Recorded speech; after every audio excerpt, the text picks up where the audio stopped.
खुलुमबाय गोजोन फुंबिलिनि गासैबो बड'लेण्ड बुब्लिनि अनसायगिरिफोरखौ बरायग्रोबाय।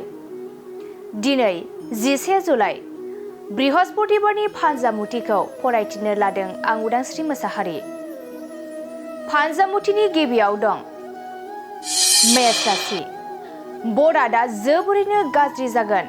नोंथाङा गासैबो खामानियावनो जेननांनो हागौ। वृष राशि। खैफोदनिफ्राय रैखा मोननो हागौ। एसे सांग्रां जानानै सोलिनांगोन। मिथुन राशि। गोबाव समनिफ्रायनो नाजानाय थांखियाव उथ्रिसारनो हागोन। गोसोआ जोबोरैनो रंजाखांगोन। कर्कट राशि।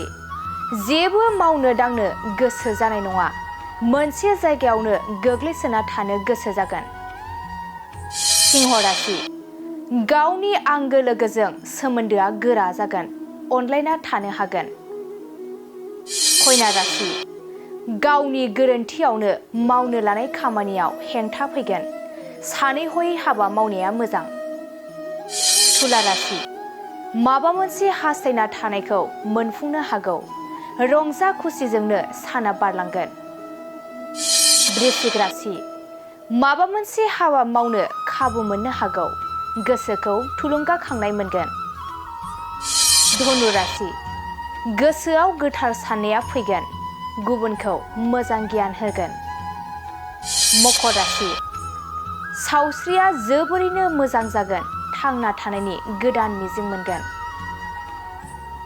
कुम्भ राशि। माबा मोनसे गोदान मुवा मोननो हागौ। नखराव बयनिबो रंजानाय फैगोन। मीन राशि। रांखावरि आरजिना लानो हागोन। बेफार फालांगियाव मुलाम्फा गोनां जागोन। दिनै सानसेनि राशि फरायथिनायाबो एसेनोसै। आसा खालामो नोंथांनि दिनैनि साना मोजाङै मोजां थांगोन। बेखौ बड'लेण्ड बुब्लि नखरनिफ्राय मिजिंथिबाय। गोजोन्थों।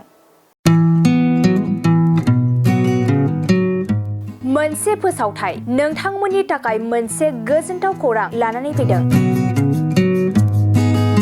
चिरां जिल्लानि सिङाव थानाय काजलगावनि सिफुं हटेलखौ गुवाहाटी नोगोरनि साखाथियाव थानाय सानसारियाव गोदानै मोनसे सिफुं हटेल ब्रान्च खुलिनाया नोंथांमोननि थाखाय गोजोनथाव खौरां लानानै फैदों।